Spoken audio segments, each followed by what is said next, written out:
একটা বিশ্বকাপ ঘিরে কত নাটকের জন্ম দিল বিশ্ব ক্রিকেটের নিয়ন্ত্রক সংস্থা। শেষ মুহূর্ত পর্যন্ত অভিভাবক সংস্থাটির ওপর আস্থা রেখেছিল বাংলাদেশ ক্রিকেট বোর্ড, কিন্তু তাতে কাজটা হলো না। আর উল্টো আইসিসির দ্বিচারিতার বলি হতে হলো বাংলাদেশকেই।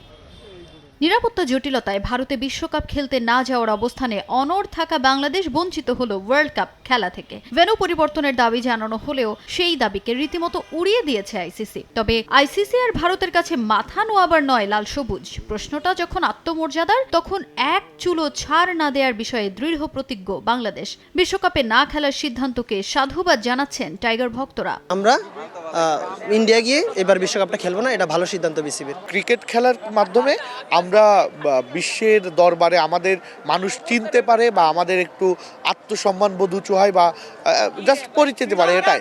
কিন্তু ইট ডাজেন্ট মিন যে আমাদের হচ্ছে আত্মসম্মান বিকিয়ে দিয়ে মানুষের কাছে পরিচিত পেতে হবে। সুতরাং আমি এই সিদ্ধান্তকে সাধুবাদ জানাই। সবার আগে দেশ, যেখানে আমার দেশকে অপমান করা হচ্ছে, আমার দেশকে, এটা একটা পর্যায়ে পর্যন্ত ঠিক ছিল, কিন্তু যখন বলতেছে যে ভারতে বাংলাদেশি সমর্থকরা নিজেদের জার্সি পরে যেতে পারবে না, যেখানে নিজেদের সমর্থন সেভাবে ব্যক্ত করতে পারবে না, ভাই সেখানে খেলার কোনো প্রশ্ন আসে না।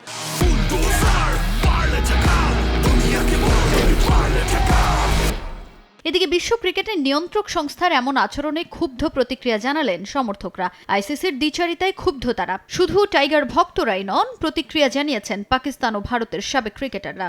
যখন পাকিস্তানে খেলা হয় বা অন্য জায়গায় খেলা হয়, ভারতের শিডিউলটাকে চেঞ্জ করে অন্য জায়গায় ভেন্যু দেওয়া হয়, তাহলে সেক্ষেত্রে বাংলাদেশও তো আইসিসির একটা সদস্য দেশ। পাকিস্তান তারাও একটা দল, আমরাও একটা দল।